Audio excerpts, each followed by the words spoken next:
वजीर दिफा ख्वाजा आसिफ ने कहा, बानी पीटीआई को बैरून मुल्क ले जाने की कोशिशें हो रही हैं। आलमी ताकतों से कहा जा रहा है पाकिस्तान पर दबाव डालकर बानी पीटीआई को बैरून मुल्क भिजवा दें। कुछ ममालिक बानी पीटीआई को लेने के लिए तैयार हैं। हम न्यूज़ के प्रोग्राम फैसला आपका में कहा, कोई समझता है कि ट्रंप के आने से कोई फर्क पड़ेगा तो ये ख्वाब है। अमेरिका के मफादात को ठेस नहीं पहुंचती तो वो पाकिस्तान में किसी की मुखालिफत नहीं करेगा।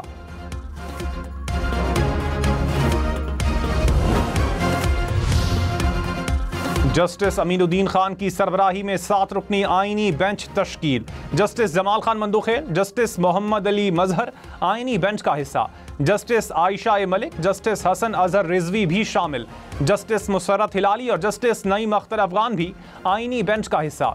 जुडिशल कमीशन के इजलास में 7-5 की अक्सरियत से फैसला हुआ। आईनी बेंच 2 माह के लिए होगा। चारों सूबों से नुमाइंदगी। उमर अयूब खान का कमीशन के कोरम पर एतराज मुस्तरद कर दिया गया।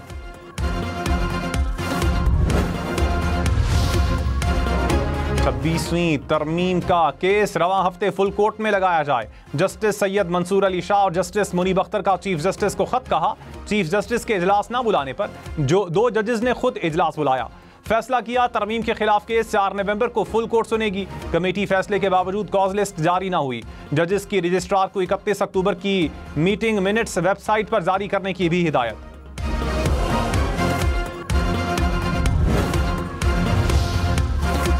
अक्टूबर के खतरात टल गए, मतला साफ हो गया, गरज चमक का इम्कान नहीं रहा। ख्वाजा आसिफ की हम न्यूज़ के प्रोग्राम फैसला आपका में गुफ्तगू कहा, पीटीआई ने साजिश का होमवर्क कर लिया था।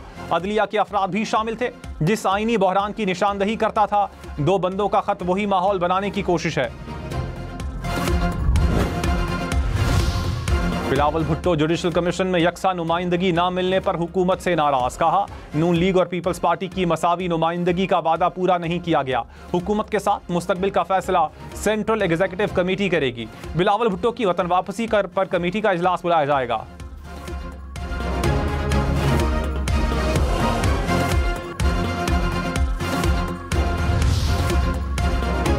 अगले साल 1,79,000 से ज्यादा पाकिस्तानी हज कर सकेंगे। 12 साल से कम उम्र बच्चों को हज के लिए सफर की इजाजत नहीं होगी। विफाकी काबीना ने हज पॉलिसी की मंजूरी दे दी। दौरान हज इंतकाल करने वाले हुज्जाज के लवाहिकीन को 20 लाख रुपए मुआवजा मिलेगा। जख्मी होने वालों को 10 लाख रुपए दिए जाएंगे। वज़ीर आज़म शहबाज शरीफ से ईरानी वज़ीर ख़ारजा की मुलाकात। बरादराना ताल्लुकात को मज़ीद मुस्तहकम करने के अज़्म का इआदा। वज़ीर आज़म का मुश्तरका मफादात के तमाम शोबों में बाहमी ताउन की ख्वाहिश का इजहार। फ़लस्तीनी अवाम के खिलाफ जारी इसराइल की नस्लकुशी मुहिम की शदीद मजम्मत। आज़ाद फ़लस्तीनी रियासत के हुसूल के लिए पाकिस्तान की हिमायत का इआदा। हैदर अब्बास की नायब वज़ीर आज़म इसहाक डार से भी मुलाकात। इसहाक डार ने कहा, इसराइली हमले ईरान की खुद मुख्तारी की संगीन खिलाफ वर्जी है।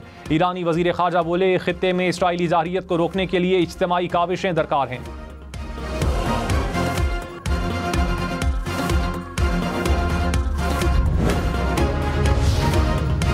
एफसी के 2 एहलकार वतन पर कुर्बान। डेरा इस्माइल खान में एफसी की गाड़ी पर खारजियों की फायरिंग।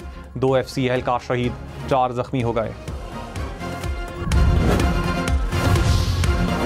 कराची वालों के लिए फी यूनिट बिजली 40 पैसे महंगी। नेपरा ने बिजली की कीमत में इजाफा अगस्त की माहाना एडजस्टमेंट की मद में किया। के इलेक्ट्रिक सार्फिन से इजाफी वसूली जनवरी 2025 के बिल्स में की जाएगी। के इलेक्ट्रिक ने अगस्त के लिए 51 पैसे फी यूनिट इजाफा मांगा था।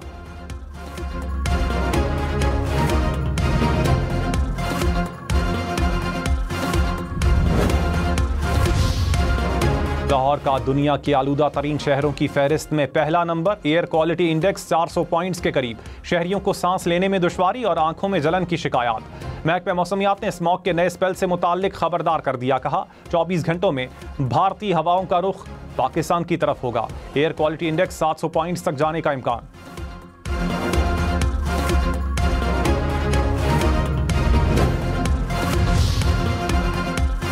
इस्लामाबाद में बैंक डकैतियों के मुलजिम को उसके जूतों ने गिरफ्तार करवाया। तहकीकाती टीम के मुताबिक पुलिस ने गोलड़ा की कच्ची आबादी के एक घर पर छापा मारा। घर से मिलने वाले सफ़ेद रंग के जॉगर्स सीसीटीवी में भी नजर आए।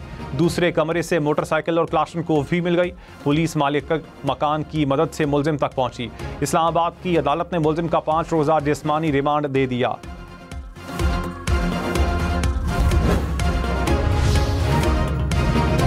जनूबी वजीरिस्तान में गाड़ी में सवार अफराद पर रॉकेट लॉन्चर से हमला, पुलिस एहलकार समेत 3 अफराद जाँ बहक।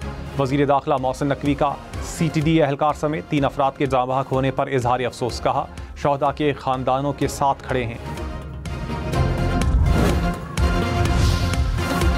अपोजिशन लीडर उमर अयूब का हुकूमत पर मर्जी के जज लाने की कोशिशों का इल्जाम, कहा डंडे के जोर पर कानून साजी की गई, अपोजिशन को बोलने का मौका तक नहीं दिया गया। बिल्स को कायमा कमेटी में जेर बहस लाया जाना चाहिए था। हुकूमत अपने लिए खुद गड्ढा खोद रही है। ये हुकूमत नहीं माफिया है, इनको जेल में बैठे शख्स का डर है।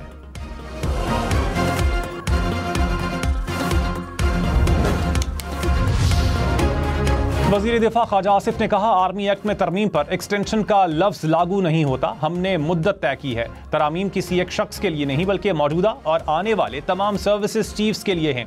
तरामीम इदारे के लिए की गई हैं। बानी PTI जैसा कोई 10 साला मंसूबा जेर गौर नहीं। आदिल बाज़ाई पर क्यों रेफरेंस बनाया गया? चीफ इलेक्शन कमिश्नर का इस्तफसार। नवाज शरीफ के वकील ने कहा आदिल बाज़ाई ने बजट और आइन में तरमीम के वोट के दौरान खिलाफ वर्जी की। आदिल बाज़ाई आज़ाद मुंतखब हुए। कमीशन में नून लीग में शमूलियत का बयान हल्फी दिया। वकील आदिल बाज़ाई ने कहा आदिल बाज़ाई आज़ाद मुंतखब हुए और सुन्नी इत्तेहाद काउंसिल में शामिल हुए। इलेक्शन कमीशन ने अमले को तमाम रिकॉर्ड फराहम करने की हिदायत कर दी। समाअत 12 नवंबर तक मुलतवी।